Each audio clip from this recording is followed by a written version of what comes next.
Bismillahirrahmanirrahim. Assalamualaikum warahmatullahi wabarakatuh. Perkenalkan, nama saya Dewi Nur Hidayah dari Permasi B 2020. Pertama-tama saya ucapkan terima kasih kepada Ibu Sri Rizky Nur Enda yang telah memberikan tugas untuk memenuhi ujian tengah semester ini. Di sini saya akan menjelaskan tentang sediaan salep dan pasta. Yang pertama, bisa dilihat dalam PPT-nya ada sediaan semisolid. Apa sih sediaan semisolid itu? Sediaan semisolid adalah sediaan setengah padat yang dibuat untuk tujuan pengobatan topikal melalui kulit. Ada beberapa kategori sediaan semisolid untuk aplikasi kulit, dibedakan atas yang pertama salep, yang kedua pasta, yang ketiga krim, dan yang keempat gel. Nah, di sini saya akan menjelaskan sedikit materi tentang salep dan pasta. Adapun salah satu sifat sediaan semisolid adalah mampu melekat pada permukaan tempat pemakaian dalam waktu yang cukup lama sebelum sediaan dicuci atau dihilangkan.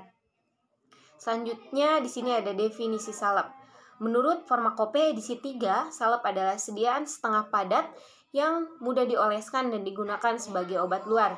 Sedangkan menurut FI edisi 4, salep adalah sediaan setengah padat yang ditujukan untuk pemakaian topikal kulit atau selaput lendir. Nah, salep tidak boleh berbau tengi kecuali dinyatakan lain. Kadar bahan obat dalam salep mengandung obat keras narkotika adalah 10%. Untuk yang selanjutnya ada basis salep. Apa sih basis salep itu? Basis salep yaitu komponen terbesar yang sangat menentukan kecepatan pelepasan atau aksi dalam obat sehingga mempengaruhi khasiatnya. Yang pertama ada basis hidrokarbon. Nah, basis ini yaitu bersifat lemak, yang biasanya basis hidrokarbon ini sukar untuk dicuci. Adapun contoh dari basis ini yaitu peselin album, peselin pelapung, parafin cair, parafin padat, dan minyak nabati. Yang kedua adalah salep serat atau basis adsorpsi. Yaitu biasanya ini dapat berupa bahan yang memiliki kemampuan menyerap kelebihan air. Untuk contohnya yaitu ada Epsilanae, Nguentum Simplex, dan Hydrophilic Petrolatum. Yang ketiga ada salep yang dapat dicuci dengan air, yaitu dasar salep emulsi yang basisnya M/A atau minyak dalam air. Untuk contohnya itu Panissing Cream. Dan yang terakhir ada basis larut air. Basis ini sifatnya larut dalam air, dapat dicuci dan tidak minyak ya, atau bebas dari lipid. Untuk contohnya yaitu PEG atau gom Arab. Selanjutnya ada metode pembuatan salep. Ada dua metode, yaitu metode pencampuran dan metode peleburan. Yang pertama ada metode pencampuran. Caranya semua komponen salep dicampurkan bersama sampai sediaan homogen. Untuk pencampuran bahan padat, bahan obat atau bahan tambahan lainnya yang berupa serbuk, digerus terlebih dahulu, kemudian ditambahkan basisnya dan diaduk sampai homogen. Selanjutnya untuk pencampuran bahan cair, penambahan bahan cair akan mengalami kesulitan untuk basis yang berlemak. Perlu diperhatikan pemilihan basisnya. Untuk yang kedua adalah metode peleburan. Metode ini semua atau beberapa komponen dari salep dicampurkan dengan melebur bersamaan dan didinginkan dengan pengadukan yang konstan sampai mengental. Komponen yang tidak dicairkan biasanya ditambahkan pada campuran yang sedang mengental setelah didinginkan dan diaduk. Bahan yang mudah menguap ditambahkan terakhir bila temperatur sudah turun. Karena titik lebur tiap bahan berbeda, maka bahan dengan titik lebur paling tinggi dileburkan terlebih dahulu, baru komponen lain ditambahkan pada cairan yang panas. Nah, dengan cara ini, maka semua komponen akan terkena temperatur yang cukup. Untuk selanjutnya ada kelebihan dan kekurangan salep. Yang pertama ada kelebihan, bisa kita contohkan dalam misalnya salep dalam dasar salep lanolin, yaitu walaupun masih mempunyai sifat-sifat lengket yang kurang menyenangkan, tetapi mempunyai sifat yang lebih mudah tercuci dan dengan air dibandingkan dasar salep berminyak.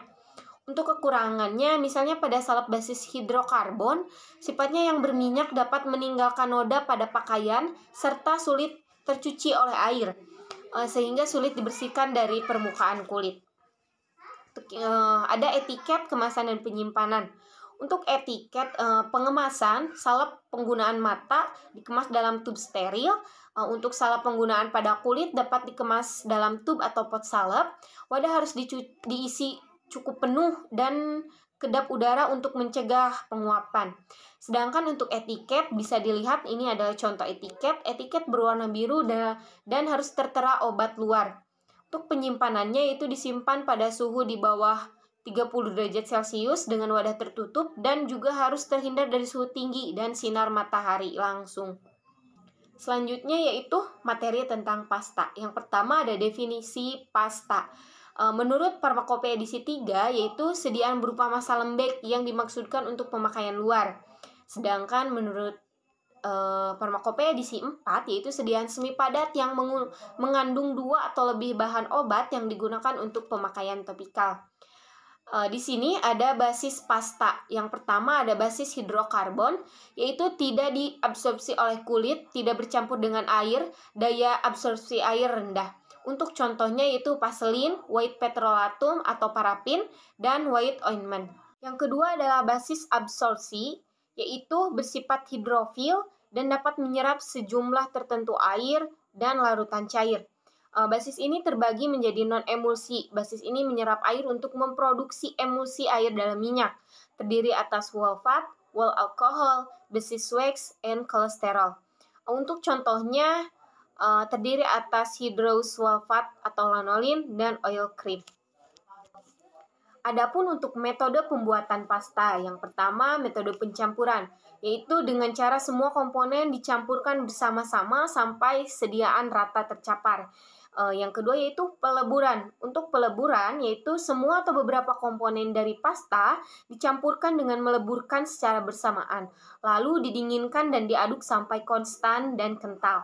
Komponen yang tidak dicairkan ditambahkan dengan cairan yang sedang mengental setelah didinginkan dan diaduk. Untuk yang selanjutnya yaitu kelebihan dan kekurangan pasta.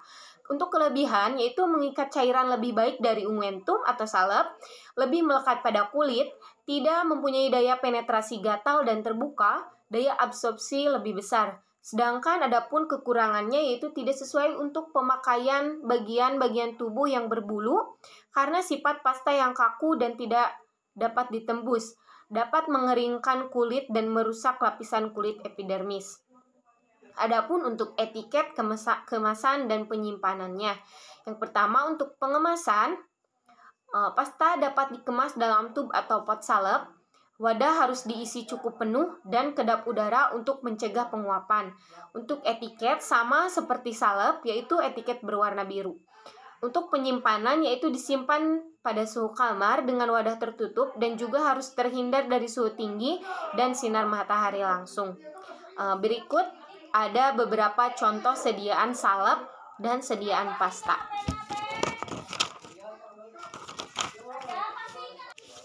Jadi, bisa kita simpulkan bahwa perbedaan dari salep dan pasta. Untuk salep yaitu sediaan semi padat yang terdiri dari komponen basis yang berupa basis larut air, yaitu polyethylene glycol atau PEG, atau basis berlemak seperti minyak mineral dan petrolatum.